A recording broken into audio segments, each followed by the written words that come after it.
Hi everyone, welcome back to my channel. Today I am going to teach you types of noun. तो बच्चों, जैसे कि मैंने आपको कहा था इस चैनल पे ग्रामर की सीरीज चलेगी। बीच में हमने कुछ लिटरेचर का वर्क भी किया था एनसीईआरटी का। फिर आज मैं हूँ ग्रामर के टॉपिक लेकर आई हूँ। टाइप्स ऑफ, टॉपिक का नाम है टाइप्स ऑफ नाउन। तो बच्चों देखो, इसमें जो है सबसे पहले हमारा प्रॉपर नाउन है। प्रॉपर नाउन क्या होता है? Name of specific person, place और things. Name of specific, specific means किसी विशेष पर्सन, प्लेस और थिंग्स। ठीक है। फॉर एग्जाम्पल बच्चों, जैसे रवि हो गया, रश्मि, दिल्ली, इंडिया, उषा, टफी और ताजमहल। रवि किसी बॉय का नाम है, रश्मि किसी गर्ल का नाम है, दिल्ली किसी शहर का नाम है, इंडिया कंट्री का नाम है, उषा यानी उषा किसी गर्ल का नाम है, टफी हमारे डॉग का नाम है और ताजमहल। तो ये सारे बच्चों, all these are the example of proper noun. Second number पे हमारा कॉमन नाउन। कॉमन नाउन क्या होता है? Name of a class, of a person, place और things. Name of a class, ठीक है, पर्सन, प्लेस और थिंग्स, किसी पर्सन या प्लेस, किसी जगह का या किसी थिंग्स का नाम। जैसे फॉर एग्जाम्पल बॉय हो गया, man, girl, women, dog, animal, city, place, state, country, nation, fan, pan, building और मोनूमेंट। तो बच्चों देखो, यहाँ पर आपने उषा देखा, उषा किसी गर्ल का नाम है तो ये प्रॉपर नाउन में आएगा। यहाँ पर फैन है ना, फैन भी उषा कंपनी के आते हैं। यदि उषा कंपनी की बात करें तो वो कॉमन नाउन हो जाएगा। ठीक है, तो ये कॉमन नाउन में आएगा। उसके बाद देखो तीसरे नंबर पे बच्चों हमारा material noun. Name of material और सब्सटेंस। सब्सटेंस होते हैं तत्व, मटेरियल किसी जिससे हम कोई चीज़ बनाते हैं, कोई चीज़ बनाई जाती है। जैसे बच्चों देखो गोल्ड, सिल्वर हमारे ऑर्नामेंट्स बनते हैं ना इनसे। सॉल्ट हो गया, ईयर हो गया, वाटर हो गया, स्टोन, मिल्क, सीमेंट, ब्रिक, घी और क्लोथ्स। ये all these are the example of material noun. ठीक है। अब देखो नंबर 4 पे है बच्चों हमारा कलेक्टिव नाउन। कलेक्टिव नाउन क्या होता है? Name of the group, creature, place और थिंग्स।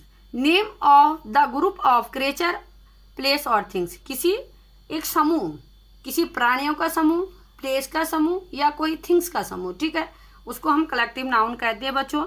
जैसे फॉर एग्जाम्पल पीपल यानी लोग, क्राउड यानी भीड़, पुलिस, पुलिस जैसे कि हम जानते हैं ना पुलिस डिपार्टमेंट, पुलिस।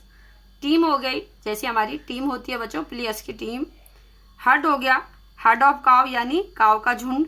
स्टेट हो गया राज्य, राज्यों का समूह। कंट्री देश का समूह। और फ्लीट। ठीक है, तो ये सारे जो हैं हमारे कलेक्टिव नाउन के एग्जाम्पल है। अब इस कलेक्टिव नाउन से रिलेटेड कुछ जो है बच्चों मैंने सेंटेंस बनाए हैं। तो ये सेंटेंस है नंबर 1 पे देखो, people are gathered in that hall. लोग जो है उस हॉल में गैदर हैं यानी एकत्रित है। Okay. People from, second number का है, people from India and Australia are gathered in that hall. लोग ऑस्ट्रेलिया और इंडिया के जो है गैदर यानी एकत्रित हुए हैं उस हॉल में। ठीक है, तो आपको पता है बच्चों पीपल जो है हमारा प्लूरल नाउन होता है, प्लूरल होता है, इसलिए इसके साथ वर्ब भी प्लूरल ही आएगी। ठीक है। सेकंड, उसके बाद देखो थर्ड नंबर पे, the crowd is shouting his name. The crowd is shouting his name. तो यहाँ पर देखो इज, क्राउड हमारा कलेक्टिव नाउन है बच्चों। इसको भी हम प्लूरल और सिंगुलर दोनों ही ट्रीट करते हैं, लेकिन यहाँ पर जो है द क्राउड, एक क्राउड के साथ हम एस भी लगा सकते हैं और नहीं भी लगा सकते। ओके। द क्राउड यानी भीड़। क्राउड क्या होती है? भीड़ जो है उसका नाम पुकार रही है। ठीक है, इसलिए यहाँ पर इज आया, एक भीड़ की बात हो रही है। ठीक है। The fleet of ship is selling together. तो फ्लीट ऑफ शिप, शिप क्या होता है बच्चों? पानी का जहाज। फ्लीट क्या होता है? बेड़े। ठीक है। सेलिंग का मतलब होता है पानी में तैरना, यानी शिप जो है पानी में तैर रहा। तो एक शिप की जब बात हो रही है बच्चों तो हमारा यहाँ पर इज आएगा। ओके, हेल्पिंग वर्ब हमारी इज आएगी। लेकिन जब एक से ज्यादा की बात हो, 2 fleets of a ship are sailing together. 2 fleets यानी मानो एक फ्लीट यहाँ पर है और एक यहाँ पर, दोनों ही साथ साथ में पानी में तैर रहे हैं। तो हम यहाँ पर जो है फ्लीट्स कर देंगे बच्चों, शिप्स आर। यहाँ पर जो है हेल्पिंग वर्ब हमारी क्या आ जाएगी? आर आ जाएगी। समझ में आया? तो इसलिए इज भी लगा सकते हैं हम इसमें और आर भी लगा सकते हैं, डिपेंड करता है फ्लिट्स एक है या एक से ज्यादा है। ठीक है।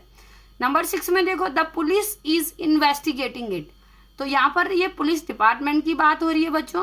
तो पुलिस जो है इन्वेस्टिगेट कर रही, जांच पड़ताल कर रही है इसकी, ठीक है। तो यहाँ पर हमारी हेल्पिंग वर्ब इज आ गई।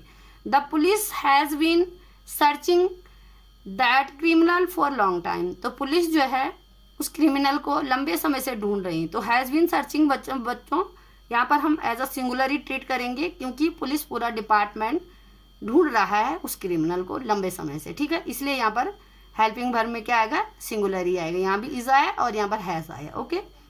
लेकिन देखो, the police are patrolling in my area to maintain peace. तो बच्चों जब हम पूरे डिपार्टमेंट एज अ डिपार्टमेंट की तरह ट्रीट करते हैं तो वहाँ पर हमारी हेल्पिंग वर्ब इज आती है। लेकिन जब हम एक ऑफिसर की तरह ट्रीट करते हैं बच्चों तो हमारी हेल्पिंग वर्ब आर आती है, ठीक है। The police are patrolling in my area to maintain peace. तो यानी पुलिस जो है घूम रही है हमारे एरिया में, ठीक है, पेट्रोलिंग कर रही है यानी गश्त लगा रही है। तो बच्चों जब भी कभी हमारे एरिया में पुलिस घूमती है तो कोई एक गाड़ी इधर से आ रही, एक उधर से आ रही, मतलब काफ़ी जो है उसमें ऑफिसर्स बैठे होते हैं और वो जो है गश्त लगाते रहते हैं। तो यहाँ पर एक तरह से हम कह सकते हैं कि यहाँ ऑफिसर काम कर रहे हैं, ठीक है।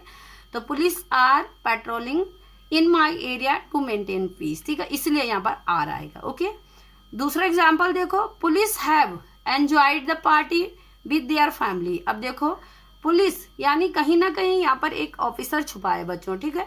तो पुलिस ऑफिसरों ने जो है क्या कर ली, पार्टी में एंजॉय कर लिया है अपनी फैमिली के साथ, इसलिए जो है यहाँ पर हैव आया, हैज नहीं आया। इसको हमने जो है एज अ प्लूरल ट्रीट किया है, समझ में आया। उसके बाद देखो बच्चों दूसरा एग्जाम्पल देखो, India is a largest democracy in the world. India जो है भारत दुनिया का सबसे बड़ा लोकतंत्र है, ठीक है। तो यहाँ पर इज आया, इंडिया को भी हमने यहाँ पर एज अ कंट्री के रूप में ट्रीट किया है, ठीक है, इसलिए यहाँ पर क्या आ गया बच्चों, इज आ गया, हमारी हेल्पिंग वर्ब इज आ गई। उसके बाद सेकंड नंबर का एग्जांपल देखो, इंडिया हैव 11 प्लेयर। तो यहाँ पर इंडिया को एक प्लेयर के रूप में, एक टीम के रूप में ट्रीट किया जा रहा है, इसलिए हैव आएगा, यानी यहाँ पर सिंगुलर आया, यहाँ पर प्लूरल इसलिए आया, ठीक है, प्लूरल आ गया, हैव आ गया, यानी यहाँ पर जो है इंडिया को एज अ टीम के तरीके से ट्रीट किया जा रहा है। India have won the match, यहाँ पर भी दोनों सेंटेंस है बच्चों जिसमें कि इंडिया को एज अ टीम की तरह ट्रीट किया जा रहा है, इसलिए यहाँ पर जो है हमारी जो वर्ब है, हेल्पिंग वर्ब है, प्लूरल आ गई, ठीक है, ऊपर में सिंगुलर आ गए, समझ में आया। अब देखो नंबर 5 में हमारा कॉन्क्रीट नाउन। कॉन्क्रीट नाउन क्या होता है बच्चों, a concrete noun is a noun that can be physically experience through one of the 5 sense organ. Concrete noun वो नाउन होते हैं जो है फिजिकली एक्सपीरियंस है, तजुर्बा एक्सपीरियंस किया जा सकता है through our sense organ, 5 sense, ठीक है। जैसे टेस्ट हो गया, टच हो गया, साइट हो गया और हियरिंग और स्मेल, ठीक है। They are also known as proper noun. इनको जो है प्रॉपर नाउन भी कहा जाता है, यानी प्रॉपर नाउन भी कहलाते हैं। अब देखो फॉर एग्जाम्पल अंजलि, देखो बच्चों यहाँ पर अंजलि है, अंजलि किसी लड़की का नाम है, ठीक है। आपने नाउन की डेफिनेशन में पढ़ा था, noun is a name of person, place और थिंग्स, ठीक है। तो सेम है, अंजलि जो है एक प्रॉपर नाउन भी है। दिल्ली, दिल्ली भी किसी सिटी का नाम है, इसलिए ये भी प्रॉपर नाउन है। टीयर, देखो बच्चों टीयर क्या होते हैं, आंसू। आंसू भी जो है एक प्रकार के जो है हम क्या कर सकते हैं, इनको छू भी सकते हैं और टच भी कर सकते हैं, यानी कोई व्यक्ति रो रहा है हमारे सामने तो हम उसके आंसू को छू सकते हैं, टच कर सकते हैं, ठीक है, इसलिए ये भी कॉन्क्रीट नाउन है। केक है, केक भी हमारा क्या है, कॉन्क्रीट नाउन है। मैथमेटिक्स और चाइल्ड, मैथमेटिक एक सब्जेक्ट है ना बच्चों, तो ये भी जब एक सब्जेक्ट के रूप में आता है इसे भी हम क्या करते हैं, कॉन्क्रीट नाउन के अंदर आता है। और चाइल्ड बच्चा, ठीक है। देखो यहाँ पर एग्जाम्पल है, mathematic is my favourite subject. Mathematic, mathematic यहाँ पर एक सब्जेक्ट के रूप में आया है, ठीक है। He speak the truth with everyone, ही क्या है यहाँ पर, ये क्या है, ही प्रॉपर नाउन है या कॉमन नाउन, ये कॉमन नाउन है, ठीक है। ये जो है हमेशा जो है everyone, he speaks truth with everyone, यानी वो हर एक के साथ सच बोलती है। Reading is a part of my daily routine, तो यहाँ पर देखो बच्चों रीडिंग, यहाँ पर कोई सब्जेक्ट क्या है, रीडिंग। जब जो है हमारी वर्ब एक सब्जेक्ट के रूप में आती तो हम उसे जिरेंट फॉर्म में लिखते हैं, यानी रीड नहीं होगा, अगर हम रीड लिखेंगे तो गलत हो जाएगा, इसलिए फर्स्ट फॉर्म प्लस आईएनजी लगता है जिसको कि जिरेंट फॉर्म कहते हैं। तो यहाँ पर रीडिंग हो जाएगा, reading is the part of my daily routine, okay. तो ये रीडिंग आएगा, रीड नहीं आएगा। और इसको जब फर्स्ट फॉर्म प्लस आईएनजी आता है स्टार्टिंग में एज अ सब्जेक्ट के रूप में बच्चों, तो इसे कहते हैं जीरेंड फॉर्म। अब देखो नंबर 6 में हमारा एब्स्ट्रैक्ट नाउन। एब्स्ट्रैक्ट नाउन क्या होता है? Abstract noun is a name of something that we can only think और feel, that can not touch. वो जो है हम केवल सोच सकते हैं, फील कर सकते हैं, महसूस कर सकते हैं, टच कर नहीं कर सकते हैं। ओके, जैसे देखो a noun for example goodness, goodness को हम छू सकते हैं? नहीं छू सकते हैं। फ्रीडम, फ्रीडम को हम छू सकते हैं, टच कर सकते हैं? नहीं कर सकते। That refer to an idea, idea को हम टच कर सकते हैं? नहीं कर सकते। और जनरल क्वालिटी, किसी की जनरल क्वालिटी को हम टच कर सकते हैं, छू सकते हैं? नहीं। ठीक है, नॉट अ फिजिकल ऑब्जेक्ट, ये जो है सारे बच्चों फिजिकल ऑब्जेक्ट नहीं है, कोई फिजिकल प्रस्तुत नहीं है जिनको कि हम छू नहीं सकते हैं, केवल महसूस कर सकते हैं। अब देखो फॉर एग्जाम्पल लव, लव को हम छू सकते हैं? नहीं छू सकते, केवल महसूस कर सकते हैं। फियर, फियर होता है डर, डर को हम छू सकते हैं? नहीं। देख सकते हैं? नहीं, इसको भी नहीं देख सकते हैं, इसलिए ये क्या है हमारा एब्स्ट्रैक्ट नाउन। एंगर, गुस्सा, गुस्सा को हम देख सकते हैं? कितना गुस्सा आया? नहीं, ये भी हमारा जो है क्या है एब्स्ट्रैक्ट नाउन में इसीलिए आया है। ठीक है, जॉय, मस्ती, मजा, हम जो है छू सकते हैं? नहीं छू सकते। एक्साइटमेंट, कितनी एक्साइटमेंट हो रही है किसी को, ये हम छू सकते हैं या नाप सकते हैं? नहीं। एंड अदर इमोशनल, और इसके अलावा अदर इमोशनल भी होते हैं बच्चों। करेज हो गया, करेज होता है साहस, साहस को हम छू सकते हैं? क्या देख सकते हैं? नहीं, ये भी हमारा एब्स्ट्रैक्ट नाउन है, केवल हम इसे महसूस कर सकते हैं। और ब्रेवरी, ब्रेवरी यानी बहादुरी, बहादुरी को हम छू सकते हैं? देख सकते हैं? नहीं, ये भी हम केवल महसूस कर सकते हैं। ठीक है, तो बच्चों ये जो है एब्स्ट्रैक्ट नाउन वही होते हैं जिनको हम छू नहीं सकते, टच नहीं कर सकते हैं, पर हम केवल महसूस कर सकते हैं। तो आज के लिए आई होप आपको ये समझ में आया होगा। आज के लिए इतना ही करते हैं। Okay, bye bye, take care.